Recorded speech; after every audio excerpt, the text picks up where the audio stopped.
네, 이 시간부터 우리가 오늘부터 함께 말씀을 나눌 본문은 느헤미야의 본문을 가지고 함께 말씀을 나누게 됩니다. 저희가 영상 예배로 함께 드리고 있는데요. 느헤미야를 통해서 하나님께서 우리에게 주시는 귀한 음성이 들려지는 시간들 되기를 간절히 소망합니다. 느헤미야라고 하면 가장 첫 번째로 생각나는 단어가 아마 리더십이라는 단어일 것입니다. 느헤미야가 가장 크게 했던 성경에 기록된 가장 큰 업적을 살펴보면 느헤미야는 예루살렘 성벽을 다시 복원한 사람이지요.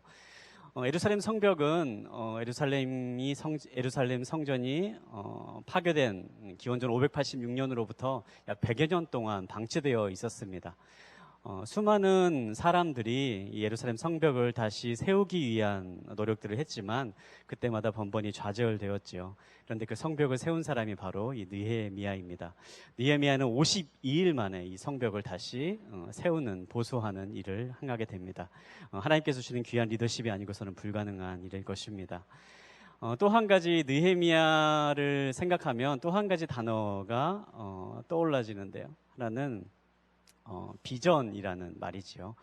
하나님께서 주시는 비전이 있지 않고서는 또한 그런 리더십이 존재할 수 없기 때문입니다. 하나님께서 사람들이 보지 못하는 것을 느헤미야가 보게 하시고 하나님을 어떠한 상황 가운데서도 흔들리지 않고 믿고 의지하고 나아가게 하시고 또 하나님의 놀라운 뜻과 계획을 보게 하심으로 인하여서 하나님의 놀라운 일을, 비전을 품고 행하게 하셨습니다. 느헤미야를 함께 나누면서 간절히 원하는 것은 저희들 가운데에 이 하나님의 비전과 리더십이 있게 되기를 간절히 소망합니다. 우리들의 상황이 많이 어려운 상황 가운데 있지요. 무너졌던 것들을 다시 일으켜야 되는 상황 가운데 있습니다. 하나님이 우리와 함께 하실 때에 사람들이 보지 못하는 비전이 우리 가운데 있게 될 것이고 또 하나님께서 우리와 함께 하심으로 인하여서 하나님의 뜻 가운데서 무너졌던 것들이 다시 일으켜지는 놀라운 역사가 있게 될 것입니다. 하나님의 비전과 리더십이 이 말씀을 나누는 가운데 우리의 삶 가운데 충만히 넘쳐흐리는 그런 축복이 있게 되기를 간절히 소망합니다. 오늘 말씀을 우리 함께 보도록 하겠습니다. 우리 1절에 있는 말씀 우리 먼저 함께 보도록 하겠습니다. 하가랴의 아들 느헤미야의 말입니다. 아닥사스다 왕 20년 기스르월 내가 수산성에 있을 때에 아닥사스다 왕 20년 내가 수산성에 있을 때에 라고 느헤미야가 시작이 되죠. 느헤미야서 1장은 우리가 흔히 느헤미야의 비전장, 소명장이다라고 이야기를 하는데요. 그때의 시간적인 배경을 아닥사스다 왕 20년이고 그 장소가 수산성에 있을 때에 이 모든 일들이 시작되었다라고 기록되어 있습니다.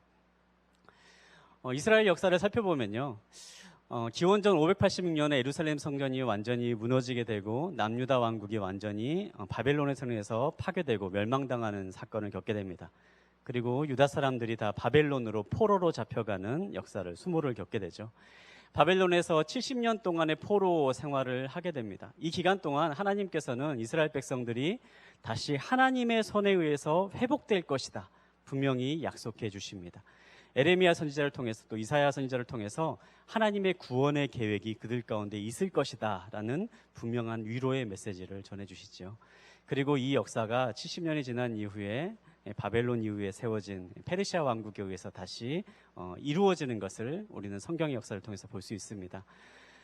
포로로 70년 동안 잡혀 있었던 이스라엘 백성들이 세 차례에 걸쳐서 이제 다시 예루살렘 땅으로 돌아오는 역사가 일어나게 됐죠. 첫 번째로 포로 귀환의 시점을 보면요, 스룹바벨의 인도로 인하여서 기원전 516년에 포로 귀환 사건이 일어나게 되고, 두 번째로는 기원전 458년 에스라의 인도로 귀환 사건이 일어나게 됩니다. 그리고 마지막 세 번째로는 기원전 445년에 느헤미야의 인도로 많은 유대인들이 다시 예루살렘으로 돌아오는 그런 역사들을 살펴볼 수가 있습니다. 그럼 오늘 배경을 보면 이 아닥사스다 왕 20년이라고 하는 때는 언제인가?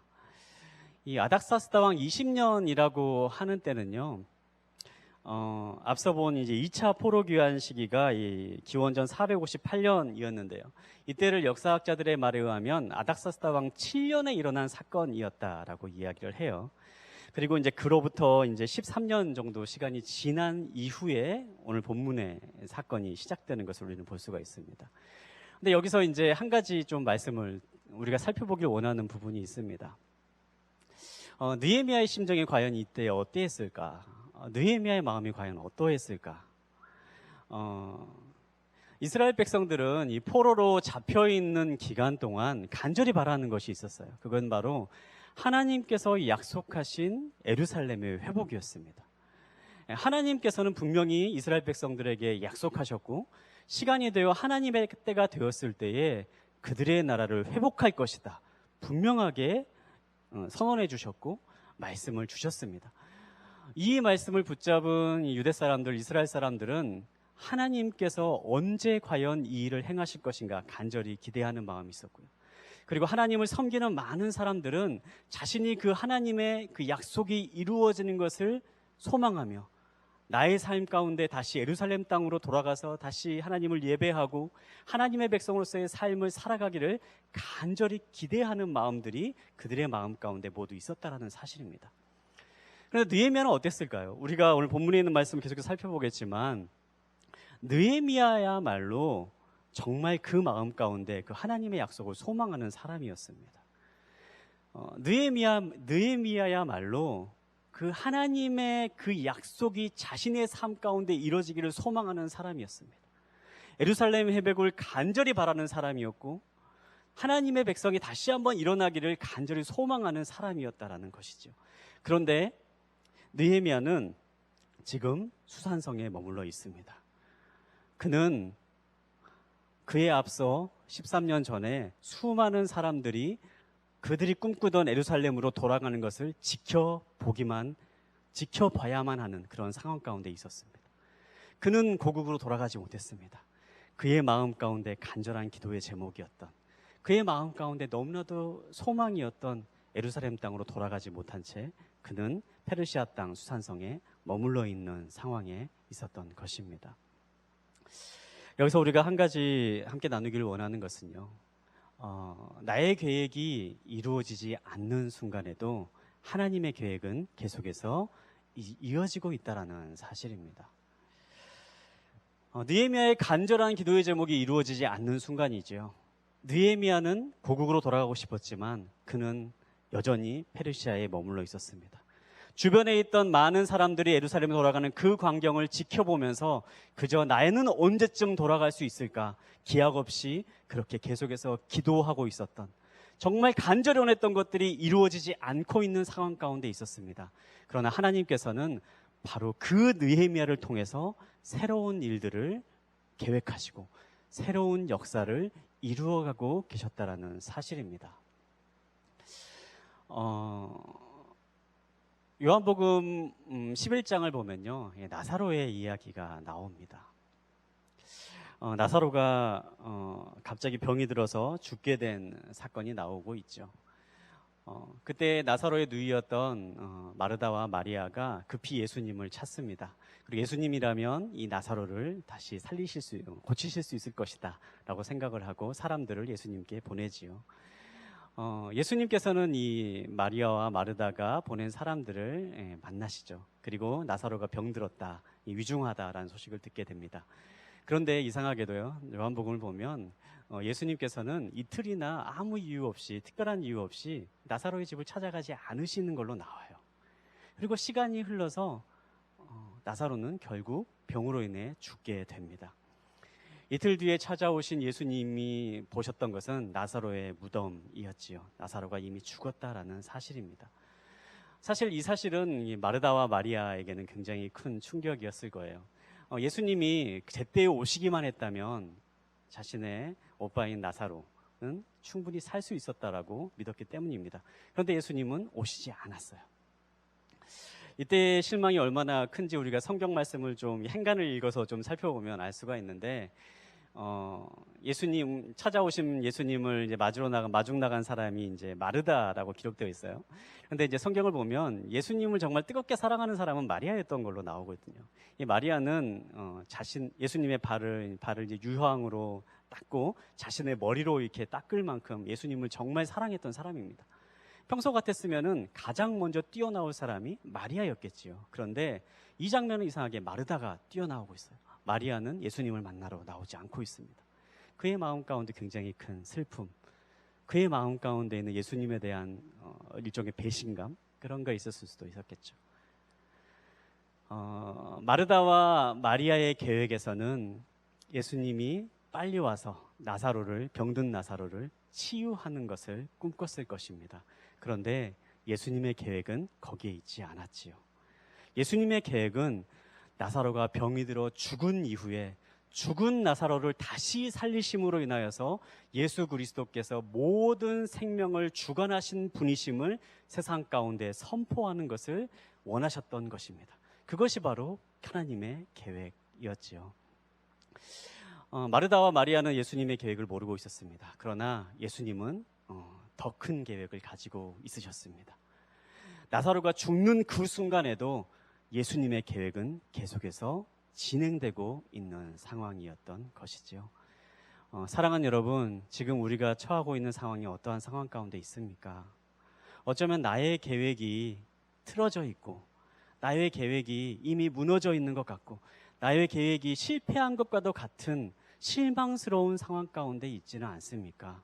그러나 우리가 그때 하나님을 의지하고 하나님을 붙잡아야 됩니다.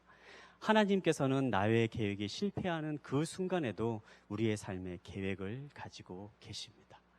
그리고 하나님의 계획을 순종하고 나아가는 저와 여러분 되시기를 주님의 이름으로 축복합니다. 에레미야 29장 11절에 있는 말씀을 보면요, 우리에게 이렇게 말씀하세요. 여호와의 말이다. 내가 너희를 위해 갖고 있는 계획들을 내가 알고 있으니 그것은 평안을 위한 계획이지 재앙을 위한 것이 아니며 너희에게 미래와 소망을 주기 위한 것이다. 네, 하나님의 계획이 어떠한 계획인지 우리에게 분명하게 말씀하고 있습니다. 평안을 위한 계획이다. 재앙이 아니다. 너에게 소망을 주기 위한 계획이다. 우리가 그 하나님의 음성을 붙잡고 나아가며 오늘 하루도 승리하며 나아가는 저와 여러분 되시기를 주님의 이름으로 축복합니다. 2절과 3절에 있는 말씀 우리 또 함께 보도록 하겠습니다. 내 형제 가운데 하나니가 몇몇 사람들과 함께 유다에서 왔습니다. 그래서 나는 포로로 잡혀오지 않고 그곳에 남아있는 유다 사람들의 안부와 예루살렘의 형편을 물었습니다. 그들이 내게 말했습니다. 포로로 잡혀오지 않고 그 지방에 남아있는 사람들은 지금 큰 고난과 수모를 당하고 있습니다. 예루살렘 성벽은 무너졌고 그 성문들은 다 불에 탔습니다. 예루살렘 성벽은 무너졌고 그 성문들은 다 불에 탔습니다. 느헤미야가 주목한 말이 바로 이 말이었습니다. 예루살렘 성벽은 무너졌고 그 성문들은 다 불에 탔습니다. 예루살렘에 남아있는 사람들의 형편을 느헤미야가 듣게 되지요. 그곳에 살고 있는 사람들이 많은 고난과 어려움 가운데 살고 있다라는 말을 듣습니다. 그리고 뒤이어서 그 예루살렘 성벽이 무너졌고 성문들은 다 불타 있는 상태에 있습니다라는 말을 듣습니다. 실제로 예루살렘에 살고 있는 사람들의 형편은 그렇게 좋지 않았습니다. 그들의 삶은 참 어려운 상황 가운데 있었지요. 계속해서 버려져 황폐화된 예루살렘 성 그 터에 살고 있던 사람들의 생활은 기근이 이어졌고 성경을 읽어보면 많은 사람들이 고난 가운데 있었더라라고 이게 알 수가 있습니다. 그런데 그 이유가 무엇일까? 많은 사람들은요, 지금 이 이야기를 들을 때에 주목할 부분이 아마 예루살렘 사람들이 지금 굉장히 어려운 상황 가운데 있구나에 주목할 거예요.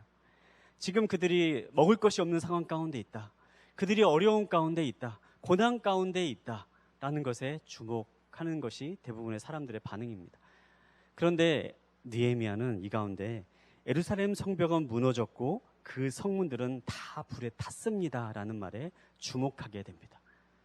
그리고 이것을 마음에 품고 하나님께 기도하며 나아가는 모습을 보게 됩니다. 성벽이 무너졌는 게 어떤 의미가 있을까? 지금 우리가 살아가고 있는 이 시대에는 사실 성벽이 무너졌다라는 게 크게 마음에 와닿지는 않을 거예요. 성벽이라는 게 그렇게 크게 의미가 없는 시대로 우리는 살아가고 있습니다. 그런데 이 시대 사람들, 이 느헤미야 시대 그리고 과거의 사람들은 성벽이라는 게 굉장히 중요한 의미를 담고 있었습니다. 성벽이라는 것은요, 그 나라의 상징과도 같은 것이었죠. 그 나라를 보호해주는 울타리였습니다. 그 나라의 힘을 보여주는 것이었고 그 성벽을 통하여서 그들이 어떠한 존재인지 구별하고 적들과 우리를 구별하고 있는 경계와 같은 정체성을 만들어주는 것이 바로 이 성벽의 역할이었지요. 이 성벽은 또 다른 역할이 있었습니다. 더 본질적인, 더 이제 구체적인, 실제적인 역할입니다. 예, 적들이 쳐들어왔을 때 사람들은 성벽 밖에 있던 사람들이 다 성벽 안으로 들어와서 이 성벽을 사이에 두고 적들과 싸움을 벌이게 됐죠. 예, 그래서 적들로부터 우리 사랑하는 가족들, 사랑하는 이 국민들, 백성들의 생명을 지키는 역할, 바로 그것이 성벽이 가지고 있는 역할이었습니다. 그런데 이 성벽이 무너졌다라는 사실, 이 성벽이 무너졌다는 사실이 느헤미야에게 전해지게 됩니다. 그리고 느헤미야는 바로 이 사실을 끌어안고 기도하기 시작합니다. 이 말씀을 묵상하면서요, 오늘날 우리에게도 이 성벽과도 같은 역할을 하는 것이 있다고 생각을 합니다. 우리의 정체성이 무엇인지를 알게 해주는 것, 그리고 어려움이 닥쳤을 때 우리를 보호해주고 지켜주는 것이 어떠한 것일까? 그리스도인이라는 정체성에 있어서 이 성벽은 무엇일까? 한번 묵상을 해봅니다. 많은 것들이 있을 수 있겠지만요, 가장 쉽게 생각할 수 있는 것은 예배이겠지요. 그리스도인의 가장 첫 번째 정체성은요, 예배에 있습니다. 우리가 하나님을 예배하는 것, 우리가 하나님을 예배하는 사람으로서 부름받았고 하나님을 찬양하고 하나님께 영광 돌리는 삶으로서 우리가 부르심받는 사람들입니다. 오늘날 우리 지금 상황을 보면 참 많이 가슴 아픈 상황입니다. 제가 지난주 중에 한 성도님이 쓴 글을 이제 보았는데요. 한 성도님이 이제 이렇게 글을 쓰셨더라고요. 어제 오후에 또다시 예배가 폐쇄되었다는 소식을 듣고 마음이 무너져 내리는 것 같았습니다. 왜 상황이 이렇게 흘러가는지, 너무도 무기력한 상황 앞에 어제 오늘 마음이 참 힘들었습니다. 평소에 제가 가지고 있던 생각 중에 믿음과 영적인 힘을 평상시에 비축해두면 위기 때에 꺼내 쓸 수 있다라는 생각이 늘 있었고, 실제로 그런 방식으로 효과를 보기도 했지만 어제 오늘은 그것도 잘 통하지 않네요. 제 안에 축적된 영적인 자원들 전부를 합친 것보다 하나님의 위로가 훨씬 중요하고 절실함을 느끼는 하루입니다. 이 성도님의 이 글을 보고 참 제 마음도 많은 아픔이 있었고, 또 아마 이 자리에 함께 예배드리고 계시는 많은 성도님들도 공감하는 마음일 거라고 생각합니다. 지금 우리가 함께 예배당 예배로 모이지 못한다라는 이 사실이 사실 우리에게 있어서는 굉장히 큰 어려움이고 큰 아픔인 것이 사실입니다. 그러나 이 시간에 우리가 함께 나누기를 원하는 것은요, 이 그리스도인의 정체성과도 같은 이 예배에 대해서 우리가 기억하고 이 시간에 함께 붙잡아야 될 것들이 무엇일지에 대해서 한번 생각해 보기를 원해요. 요한복음 4장을 보면 예수님께서 이 예배에 대해서 말씀해 주시는 사건의 내용이 나옵니다. 요한복음 4장 19절부터 20절까지 있는 말씀 한번 우리 함께 읽도록 할까요? 여인이 예수께 말했습니다. 선생님, 제가 보니 당신은 예언자십니다. 우리 조상들은 이 산에서 예배를 드렸는데 당신네 유대 사람들은 예배는 예루살렘에서만 드려야 한다라고 말합니다. 이 예배에 대한 말씀을 예수님이 하시기 전에 이 사마리아 여인, 수가성에 살고 있는 이 사마리아 여인이 예수님께 질문하는 장면이 나오지요. 우리 조상들은 이 산에서 예배를 드렸는데 당신의 유대 사람들은 예배는 예루살렘에서만 드려야 한다라고 말합니다라고 예수님께 질문을 던집니다. 그리고 여기에 대한 대답이 이제 이어서 계속해서 말씀이 나오고 있어요. 우리가 이 말씀의 의미, 예수님의 가르침을 조금 더 깊이 있게 생각해 보기 위해서요, 이 장면의 역사를 한번 좀 생각해 보기를 원해요. 왜 이 사마리아 여인이 이런 질문을 하였는가? 사마리아 여인이 이 질문, 예수님과 이야기를 나누고 있는 장면은 수가성이라고 하는 곳입니다. 이 수가성의 옛 구약의 이름은 세겜이라고 하는 곳이에요. 이 세겜과 수가성은 같은 지명입니다. 구약에는 세겜이라고 나온 곳이죠. 이 세겜은 사실 구약의 역사에서 굉장히 중요한 위치를 차지하는데요. 세겜은 구약의 영적인 생활의 중심이 되는 곳이었습니다. 여호수아서를 보면, 여호수아 8장을 보면요, 이스라엘 백성들이 가나안 땅을 정복하러 들어와서 아이성의 전투에 승리한 이후에 모세가 명령한 대로 그리심산과 에발산이라는 곳에 서서 하나님께 율례를 다시 한번 확약하는 이제 그러한 장면이 여호수아서 8장에 나옵니다. 근데 이 여호수아서 8장에 나오고 있는 이 그리심산과 예발산이 있는 곳이 바로 이 세겜이라는 곳이에요. 과거에 여호수아 때부터 이 세겜이라고 하는 곳, 이 수가성, 이 요한복음 4장에 나오는 이 배경은 굉장히 영적으로 중요한 곳이었고 여호수아 때부터 하나님의 제단이 있었던 곳이었습니다. 하나님을 기리는 곳이 있었던 곳이었습니다. 그리고 사마리아 사람들은 이 남왕국 유다와 사마리아가 분리되면서부터 이 세겜에 하나님을 예배하는 곳으로 삼았던 그 역사적 흔적들이 남아 있습니다. 그런데 이 역사적 흔적이 예수님이 오시기 한 100여 년 전에 유대인이었던 요한 힐카누스라고 하는 왕에 의해서 완전히 무너지는 사건이 일어나게 되는 거예요. 그 당시에 사마리아 땅에 있던 사람들이 완전 유대인 요한 힐카누스 왕에 의해서 완전히 점령되는 사건이 일어납니다. 그리고 당연히 이 세겜에 있던 사마리아인들이 예배하는 곳이 유대인에 의해서 완전히 무너지고 많은 사건이 겪게 되는 것이죠. 우리가 성경을 보면 유대 사람들이 사마리아 사람들을 별로 싫어했다라는 것들을 주목해서 보는데요. 그에 못지않게 사마리아 사람들은 유대 사람들을 증오했어요. 그에 못지않게 사마리아 사람들은 유대 사람들을 굉장히 미워했습니다. 그들은 자신의 땅을 점령한 사람들이었고 또한 심지어 자신들이 예배드리는 곳을 완전히 무너뜨리는 사람이었기 때문이죠. 바로 이러한 배경에서 수가성 사마리아 여인이 예수님께 물어보는 거예요. 우리의 조상들은 이 산에서 예배드렸는데 당신들이 이 산에 있는 우리의 선장을 완전히 무너뜨려 버리지 않았습니까? 그리고 당신들이 우리가 예배드리지 못하게 한 상황에서 오직 예루살렘에서만 예배를 드려야 된다라고 우리에게 말하지 않았습니까? 이렇게 물어보고 있는 것입니다. 여기에 예수님께서는 어떻게 대답하셨습니까? 요한복음 4장 21절과 23절, 24절에 있는 말씀을 함께 보도록 하겠습니다. 예수께서 여인에게 말씀하셨습니다. 여인아, 나를 믿어라. 이제 이 산도 아니고 예루살렘도 아닌 곳에서 아버지께 예배드릴 때가 올 것이다. 이제 참되게 예배하는 사람들이 영과 진리로 아버지께 예배드리는 때가 오는데 지금이 바로 그때다. 아버지께서는 이렇게 예배드리는 사람들을 찾고 계신다.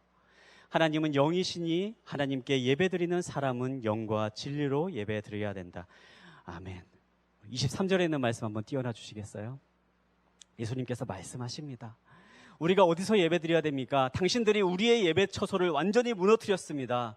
우리는 예배드릴 곳이 없습니다. 그런데 우리 보고 예루살렘에서만 예배드려야 된다고 말하고 있습니다. 이렇게 말하고 있는 사마리아 여인을 향해서 예수님께서 말씀하시는 거예요. 참되게 예배하는 사람들이 영과 진리로 아버지께 예배드릴 때가 오는데 지금이 바로 그때다. 아버지께서는 이렇게 예배드리는 사람을 찾고 계신다. 사랑하는 여러분, 지금 이 말씀이 우리들의 삶 가운데 들려지기를 소원합니다. 지금이 바로 그때입니다. 하나님께서는 영과 진리로 예배하는 사람을 찾으십니다. 우리가 예배당에서 함께 예배드리지 못하고 있는 상황 가운데 있는 바로 지금 이 순간 하나님께서 우리를 향해서 말씀하고 있는 음성은 내가 영과 진리로 예배하는 사람을 찾고 있다. 지금이 바로 그때다. 우리에게 말씀하고 있습니다. 사랑하는 성도 여러분, 아직 우리의 성벽은 무너지지 않았습니다. 우리가 누구인지 말해줄 수 있는 예배라고 하는 성벽은 무너지지 않았습니다. 우리가 예배당에 모이지 못하고 예배드리기 불편한 이 상황 가운데 있지만 우리가 오늘 요한복음 4장에서 말씀하시는 그 하나님의 음성, 예수 그리스도의 음성에 귀 기울이는 시간이 되기를 원합니다. 하나님께서는 지금 이 순간에도 영과 진리로 예배하는 사람을 찾으십니다. 그리고 지금 이 순간이 바로 그때입니다.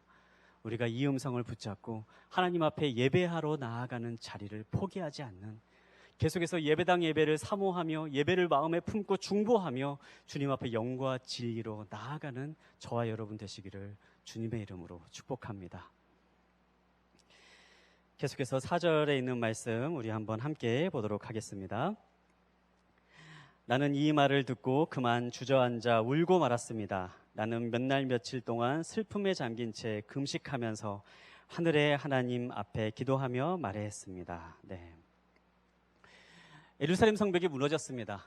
예루살렘 성벽이 무너진 소식을 듣고 느헤미야가 마음 가운데 애통함이 있었다라고 기록되어 있죠. 그만 주저앉아 울고 말 만큼 느헤미야의 마음 가운데 깊은 슬픔과 탄식이 있었습니다.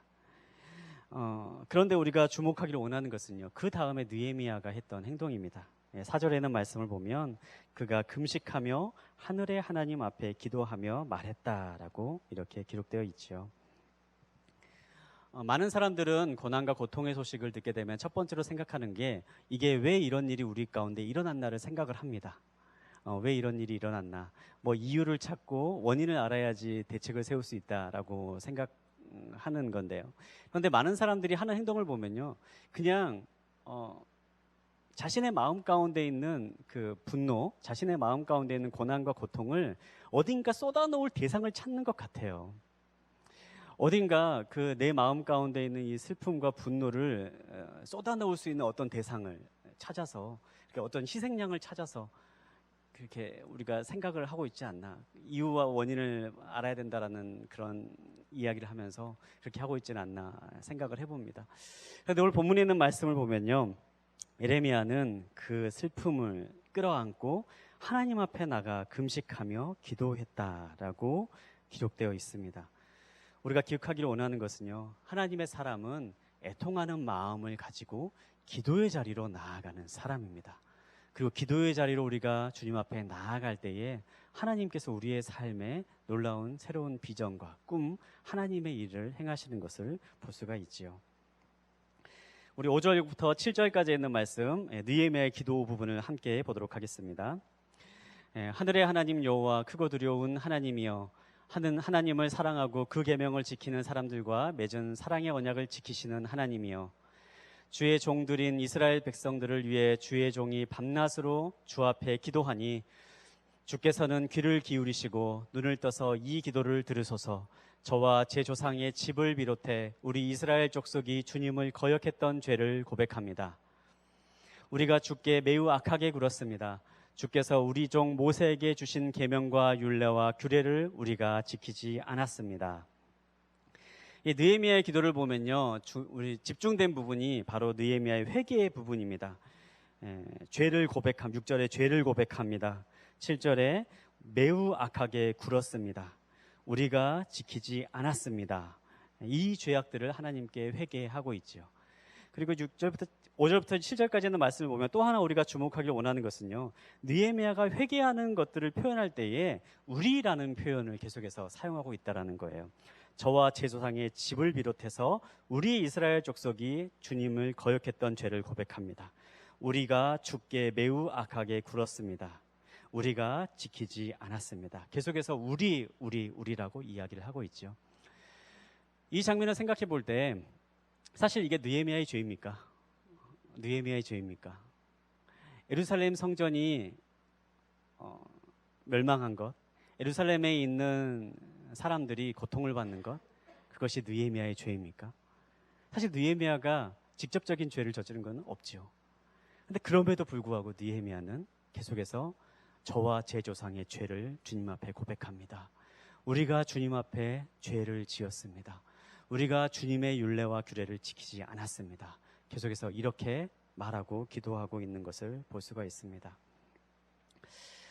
사랑하는 여러분, 하나님의 마음을 품는 사람이란 어떤 사람일까요? 또 하나님께서 사용하시는 사람이란 어떤 사람일까요? 또 하나님께서 고난과 고통 가운데 있을 때 우리에게 원하시는 마음은 어떤 마음일까요? 그것은 나와 상관없는 일이라 할지라도 다른 사람들의 아픔, 주변에 있는 사람들의 고통, 고난을 끌어안고 같이 아파하는 마음을 가진 사람입니다. 나의 잘못이 아니라 할지라도, 나로 인한 일이 아니라 할지라도 그 일을 나의 잘못으로 끌어안고 함께 애통하며 하나님 앞에 금식하며 기도하는 사람입니다. 하나님께서는 바로 그런 사람들을 통해서 하나님의 놀라운 일을 행하시는 것입니다. 왜 그럴까요? 그 마음이 바로 하나님의 마음이기 때문입니다. 그리고 그 마음이 바로 예수 그리스도의 마음이기 때문입니다. 사랑하는 성도 여러분, 우리가 이 어두운 시간, 이 어려움의 시간을 지나면서 그 예수님의 마음이 우리 가운데 있게 되길 바랍니다. 나와는 상관없는 일이라 할지라도, 어찌 보면은 정말 나하고는 먼 곳에 있는 일처럼 보인다 할지라도 주님께서 우리의 마음 가운데에 찔림을 주시고 슬퍼하는 마음을 주시고 애통하는 마음을 허락하신다면 우리가 그 일을 마치 나의 일처럼 끌어안고 주님, 이 모든 일을 주님 앞에 내어드리고 금식하며 기도합니다. 애곡하고 애통하는 마음이 우리 가운데 있게 되길 바랍니다. 바로 예수님께서 우리를 위해서 십자가에 지셨던 것처럼, 바로 예수님께서 우리를 위해서 그의 몸과 그의 모든 살을 찢기셨던 것처럼, 그의 피를 다 흘리셨던 것처럼 우리 역시 우리가 살고 있는 이 사회, 우리가 가지고 있는 주변에 알지 못하는 이웃들의 아픔들, 그리고 더 나아가서는 이 나라와 이 민족이 겪고 있는 고통과 아픔들, 그리고 좁게는 한국교회가 겪고 있는 이 고통과 아픔들, 우리 교회가 겪고 있는 이 아픔 앞에서 주님 앞에 금식하며 애통할 수 있는 그런 예수 그리스도의 마음이 우리 가운데 있게 되길 바랍니다. 그럴 때 주님께서 주시는 비전이 우리 가운데 생겨날 거예요. 그 주님께서 주시는 하나님의 놀라운 리더십이, 이 땅을 고치는 놀라운 일들이 그렇게 기도하는 사람들의 삶 가운데 생겨날 줄 믿습니다. 마지막으로 11절에 있는 말씀 우리 함께 보겠습니다. 주여, 이 종의 기도와 주의 이름을 경외하기를 기뻐하는 주의 종들의 기도에 귀를 기울이소서. 오늘 주의 종이 이 사람 앞에서 은총을 입고 잘되게 하소서. 그때 나는 왕에게 술을 따라 올리는 사람이었습니다. 네, 오늘 본문에 있는 말씀의 결론입니다. 11절에 있는 말씀 올려주시겠어요? 네, 주여, 이 종의 기도와 주의 이름을 경외하기를 기뻐하는 주의 종들의 기도에 귀를 기울이소서. 주의 종들의 기도에 귀를 기울여 달라라고 기도하고 있습니다. 사실 느헤미야 주변에 기도하는 사람들이 몇 명이 있었을까 알 수 없지요. 성경에는 느헤미야 주변에 느헤미야와 함께 마음을 모아서 기도하는 사람이 있었다라는 그런 기록은 없습니다. 느헤미야 주변에 과연 함께 한 마음으로 기도했던 사람 몇 명이나 있었을지 알지 못합니다.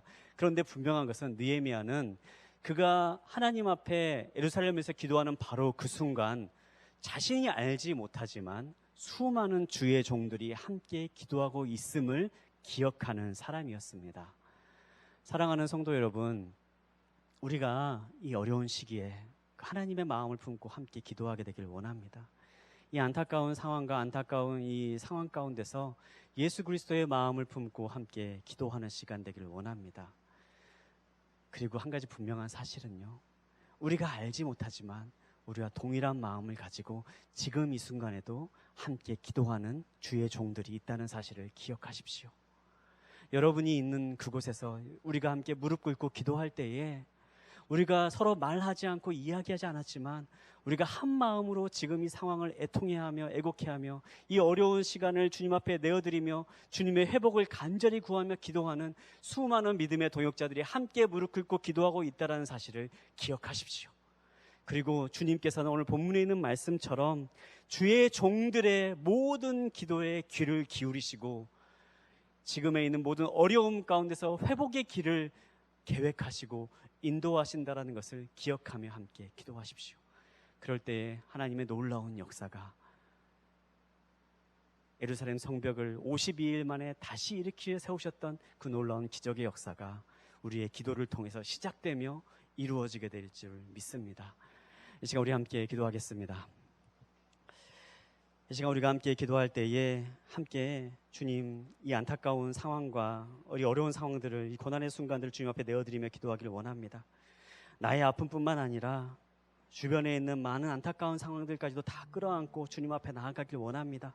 주님, 이 어려운 상황 가운데서 주님 함께 애곡하고 함께 애통합니다. 주님, 이 나라, 이 땅 가운데, 한국교회 가운데, 우리의 모든 상황 가운데에, 우리의 이웃의 안타까운 상황 가운데에 주님 회복의 길을 열어 주시옵소서. 주님, 이 땅 가운데 다시 일어나는 역사가 있게 하여 주시옵소서. 함께 기도하는 시간 갖도록 하겠습니다. 하나님, 이 시간에 우리의 마음을 주님 앞에 내어드리며 기도합니다.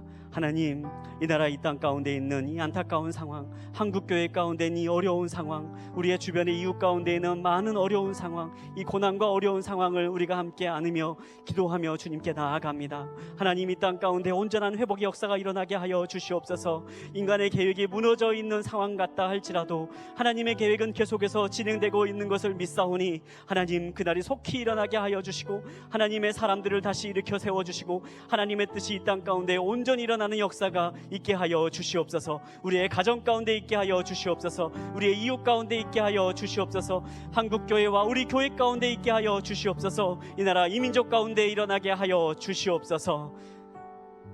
살아계신 하나님, 감사합니다. 우리가 말씀을 붙잡고 살아가는 삶이 되기를 원합니다. 느헤미야와 같은 사람이 되게 하여 주시고 애통하며 우리의 각자의 처소에서 주님께 기도의 무릎으로 나아갈 때에 하나님이 주신 비전과 꿈이 우리 가운데 있게 하여 주시고 또한 하나님께서 새롭게 하시는 놀라운 일들을 기대하는 마음들이 있게 하여 주시옵소서.